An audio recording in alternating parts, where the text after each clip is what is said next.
చట్టమొచ్చినా శిక్ష తప్పదమ్మా.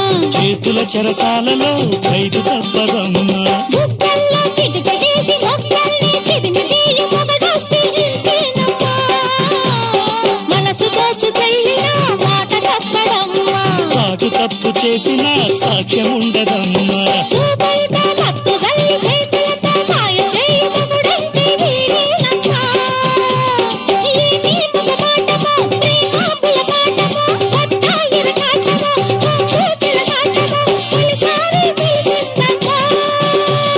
కన్ను పుట్టివాడే కొంచె మొగుడు, కౌగిలించేవాడే జంట మొగుడు, దోచుకెళ్ళేవాడే దొంగ మొగుడు. పొద్దు మరిచిన